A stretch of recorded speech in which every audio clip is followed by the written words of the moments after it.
Direction l'Inde cette semaine les amis. Sachez que l'identité de la jeune fille qui nous intéresse aujourd'hui n'a pas été dévoilée, alors je vous propose, pour faciliter le récit, de lui donner le prénom d'une amie et de l'appeler Sheena. Sheena appartient à la communauté Dali. Elle est ce que l'on appelle une intouchable. Officiellement, la caste des intouchables n'existe plus en Inde. Elle a été abolie par la constitution indienne en 1950. Mais officieusement, c'est une autre histoire. On estime que les Dalis représentent 15 à 17% de la population indienne. Le mot signifie « opprimé » en sanskrit. Et malheureusement, malgré l'instauration de lois protectrices, les discriminations persistent, surtout dans les zones rurales. Les membres des castes supérieures refusent, par exemple, de partager la même eau que les intouchables, de prier à leur côté dans les temples. Dans certains villages, des bancs, des salons de coiffure ou des salons de thé sont réservés aux castes supérieures. En classe, les enfants Dalis sont parfois isolés, moqués, voire forcés à s'asseoir par terre. Certains enseignants refusent de les toucher ou de corriger leurs devoirs. Dans certaines cantines scolaires, les enfants peuvent être servis en dernier ou avec des ustensiles séparés. Arrivés à l'âge adulte, beaucoup de Dalis sont cantonnés à des métiers considérés comme sales, à savoir le nettoyage manuel des latrines, sorte de trous à popo. Ils sont embauchés pour ramasser des ordures à main nue, pour creuser des fosses, en somme. Les Dalis sont marginalisés et même violentés par les castes supérieures et ils se heurtent souvent à l'indifférence de la police. Et c'est justement ce qui est arrivé à la pauvre Sheena lorsqu'elle a trouvé le courage d'aller porter plainte suite à de multiples V. Le policier qui l'a reçue l'a V à son tour. Alors je ne vous en dis pas plus, découvrez aujourd'hui sa triste histoire.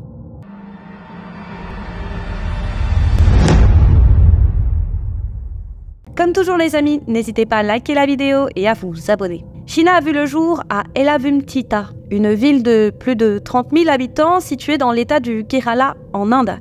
On ne sait pas grand-chose à son sujet, si ce n'est, comme je vous le disais, qu'elle fait partie de la caste la plus basse de l'Inde. Sa famille occupe d'ailleurs une petite maison de fortune dans un campement Dali situé au sommet d'une colline. Ce campement est situé un peu aux abords de la ville, près de la route qui mène à Elavumthita. Ce campement est officiellement dans la ville, mais bien à l'écart quand même, justement parce que ses habitants sont des intouchables. Et nombre d'Indiens issus des castes supérieures refusent complètement de se mélanger avec eux. Ils les considèrent comme impurs, ils portent malheur, etc., etc. Mais Sheena a tout de même grandi dans un foyer aimant. Alors, très pauvre, certes, ses parents sont journaliers, ils vont de petite mission en petite mission quotidiennement, souvent des missions agricoles. Donc le foyer est pauvre, certes, mais il est aimant. Et ça, c'est déjà une sacrée richesse. On sait également que Sheena a un frère, que c'est une jeune fille studieuse et passionnée de sport. Elle est même décrite comme une athlète. Alors je ne connais pas là où les disciplines en question, je sais juste qu'elle participait régulièrement à des compétitions de haut niveau. Aujourd'hui âgée de 18 ans, son calvaire a commencé alors qu'elle n'était âgée que de 13 ans. La pauvre avait été V par un voisin, un certain Subin, âgé de 19 ans, 20 selon certaines sources. Il la V alors même qu'il la connaît depuis toute petite. Les deux étaient même, d'après les médias, amis d'enfance. Et lors de cet assaut, il va prendre des photos à caractère S de Sheena, des photos intimes. Et à cause de la honte, Sheena va préférer se taire. Elle ne va pas parler de cette agression à ses parents, à personne d'ailleurs. Elle se tait probablement parce qu'elle a pensé que se taire était la meilleure façon de laisser tout ça derrière elle, qu'elle pourrait continuer sa vie comme si de rien n'était.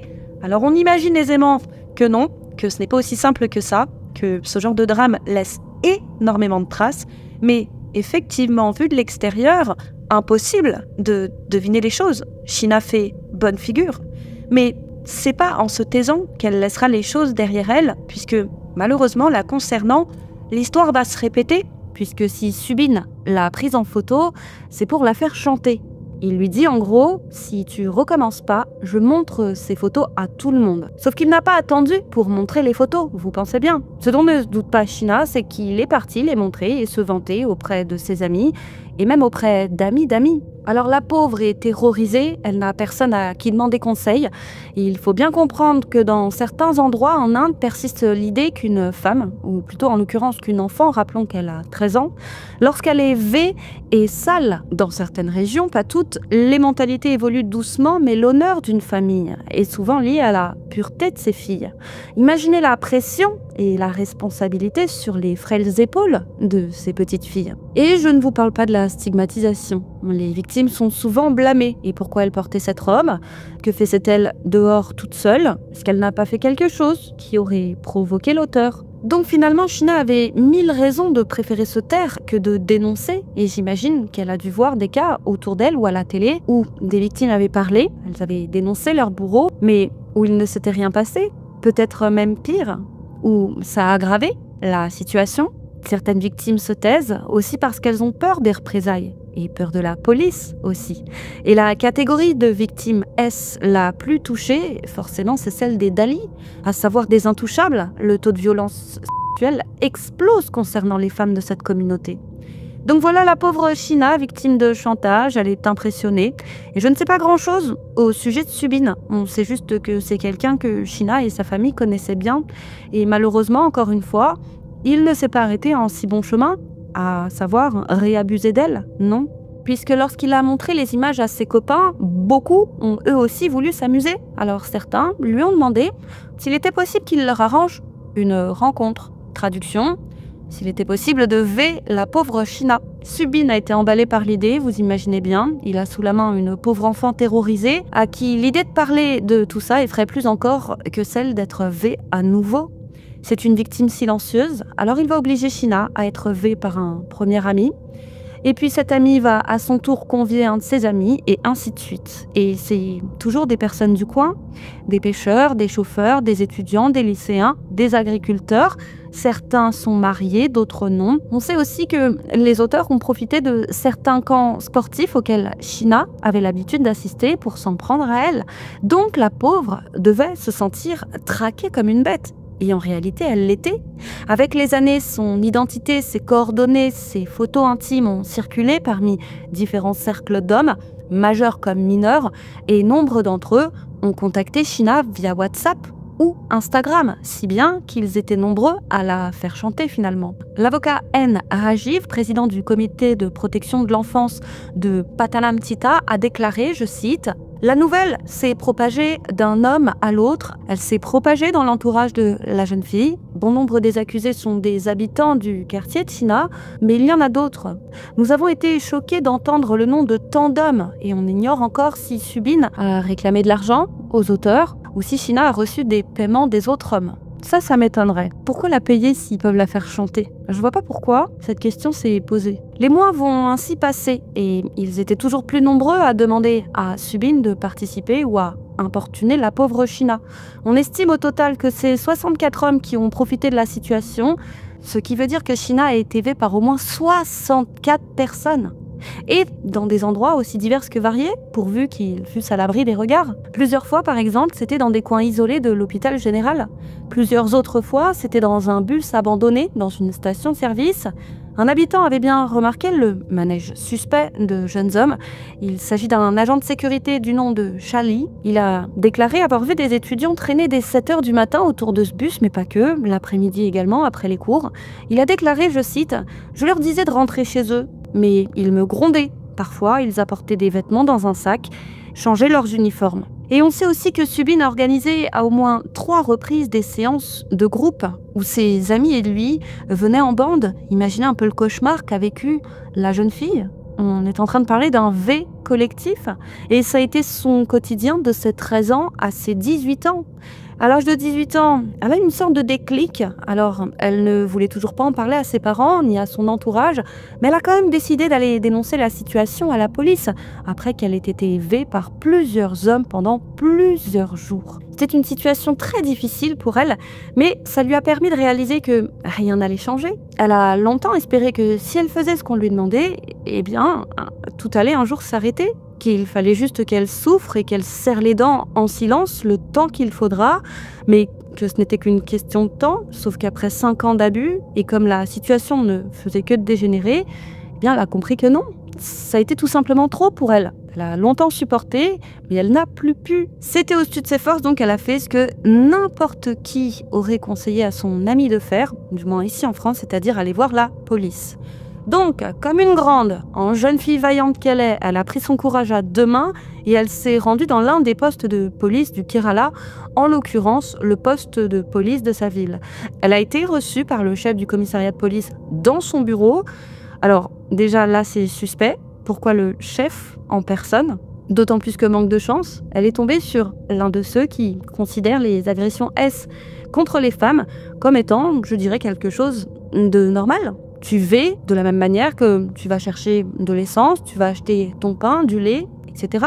Et qui également considère les Dalis comme de simples ordures. Et encore, les ordures, tu les touches, l'intouchable, non, tu évites, tu t'abstiens.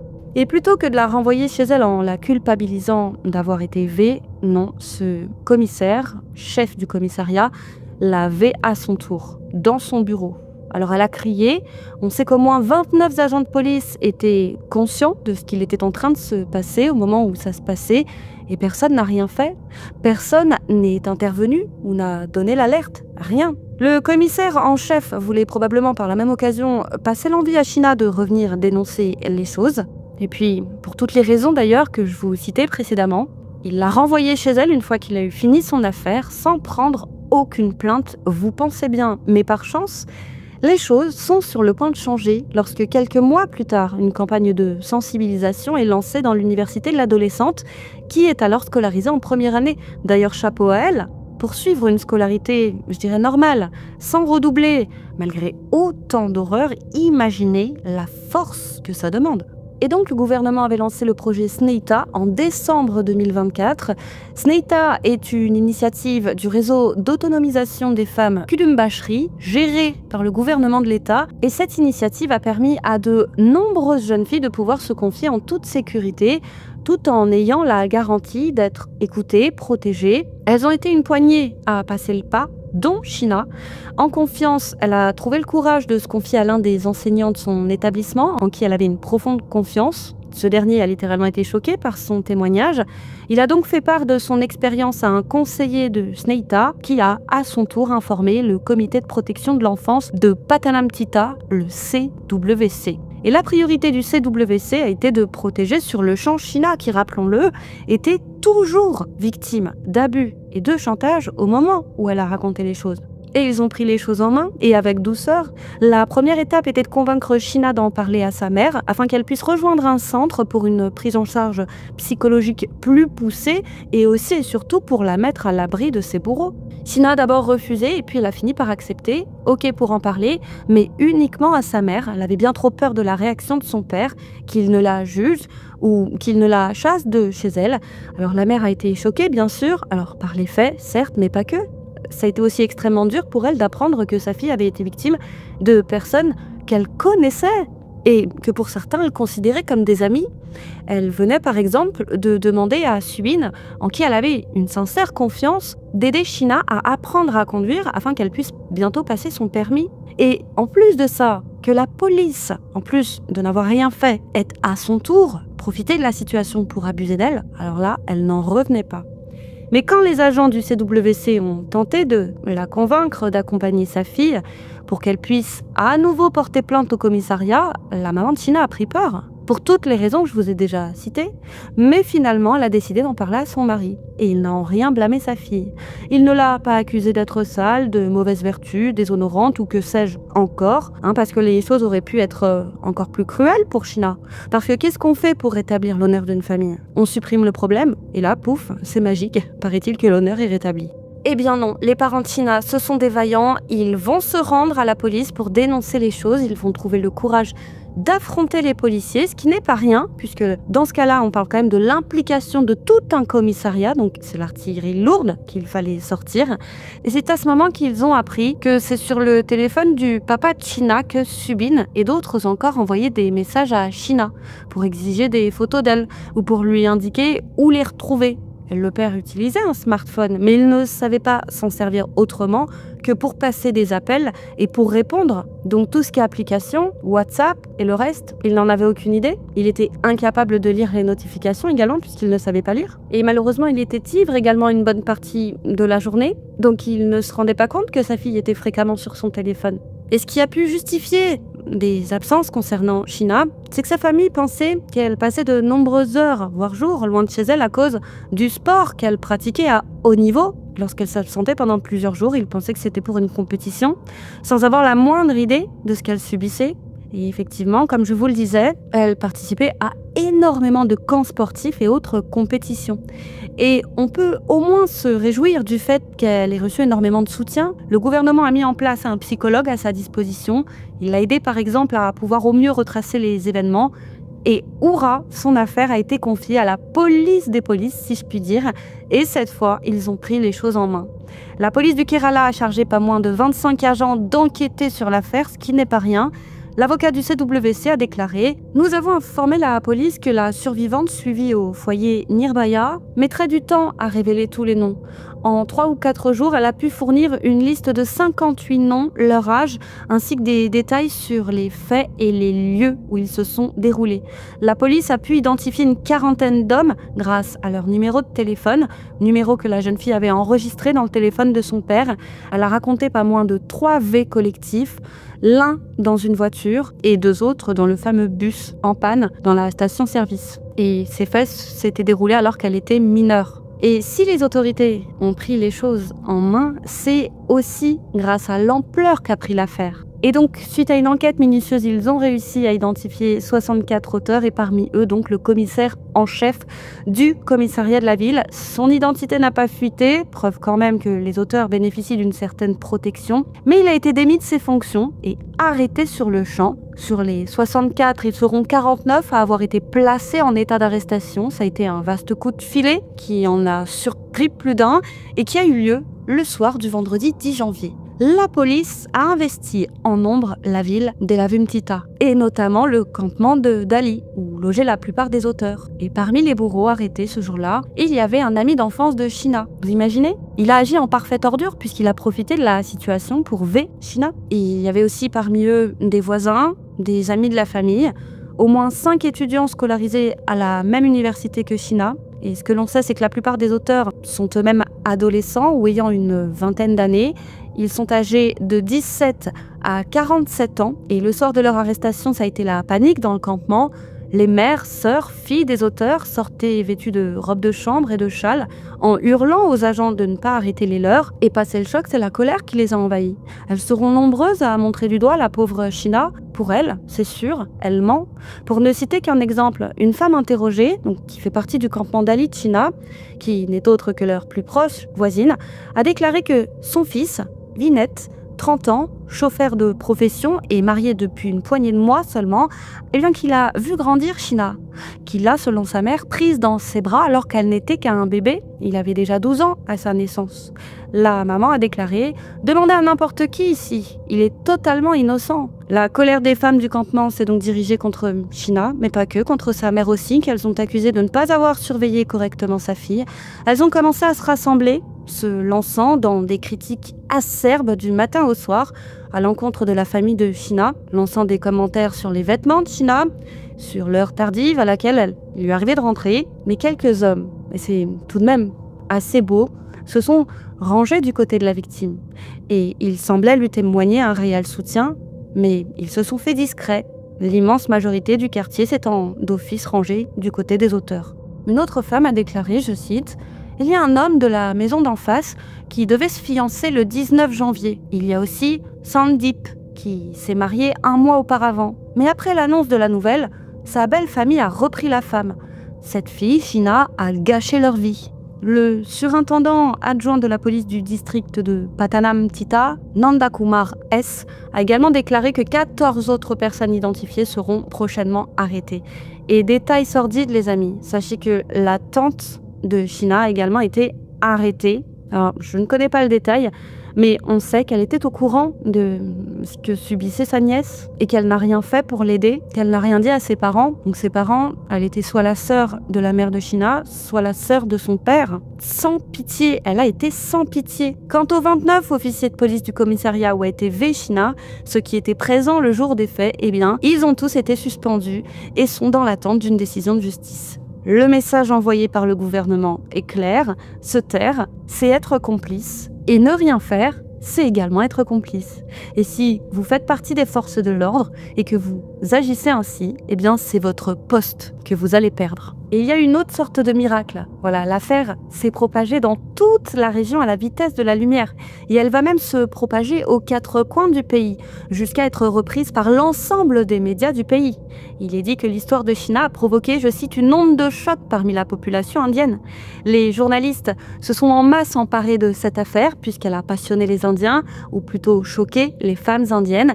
Elles ont été choquées par le caractère difficile de l'affaire, mais pas que. Aussi et surtout, même je dirais, du traitement barbare qui a été infligé à Sheena par tout un commissariat. Alors quand l'affaire a éclaté, des manifestations spontanées ont été organisées ça et là dans le pays. Des femmes sont descendues dans la rue pour crier leur colère. Elles en ont marre du traitement, des violences qui sont faites dans le pays, marre de l'inactivité de la police, marre d'être condamnées au silence, à l'opprobre quand on est victime. Et il y a une statistique qui a souvent été citée au détour des articles. C'était que pour l'année 2022, c'est 90 V par jour qui avaient été recensés. 90 V par jour. Imaginez que ça, c'est une infime partie de la réalité. Combien de milliers d'autres ne se sont jamais manifestés ? Et c'est un problème endémique qui n'a de cesse de persister, et on l'a vu, une femme d'Ali, donc intouchable, a plus de chances d'être victime. Et c'est triste à dire, mais on en a vu des affaires dans ce genre sur cette chaîne, et c'est toujours la même chose. Des manifestations éclatent, les femmes et de braves hommes viennent crier leur colère dans la rue, suppliant que la population soit mieux protégée, que tout ça cesse et puis rebelote, jusqu'à la prochaine affaire qui sera assez sensationnelle, à savoir particulièrement ignoble, pour que rebelote, l'affaire en question soit prise au sérieux, et puis rebelote sans qu'il n'y ait véritablement d'avancée notable finalement. Alors j'imagine qu'encore une fois, c'est pas à la suite de cette affaire que les choses vont véritablement changer, qu'il y en aura une autre bientôt qui fera la une des journaux. Mais bon, comme on dit pas à pas, doucement mais sûrement, l'oiseau fait son nid. Sachez que les auteurs n'ont fait aucune déclaration publique et que comme les menaces de représailles sont fortes, que les proches des présumés auteurs, c'est vrai qu'ils n'ont toujours pas été jugés, c'est quand même important de le rappeler, pourraient très bien vouloir se venger. Donc Sheena a été transférée dans un autre refuge pour sa protection. Ça c'est assez triste quand même de voir les victimes devoir se cacher. Le témoignage de Sheena devra être recueilli par un magistrat conformément à l'article 183 du code du BNSS. Des psychologues ainsi que des conseillers ont été missionnés pour accompagner le retour de Sheena à son université. Alors, bon, on peut déjà se réjouir qu'une voix, celle de Sheena, a réussi, envers et contre tout, à franchir le mur de l'indifférence. C'est la voix d'une jeune fille d'Ali, née au sommet d'une colline, et peut-être que grâce à elle, d'autres oseront parler à leur tour. Et peut-être qu'en Inde, le silence ne gagnera pas toujours. Sachez que c'est une affaire qui a fait énormément de bruit récemment, comme je vous le disais, en Inde. N'hésitez pas à nous dire ce que vous avez pensé de cette histoire en barre de commentaires, à liker la vidéo si vous avez apprécié notre travail. Quant à moi, je vous dis à très vite sur YouCrim pour une autre triste histoire, les amis.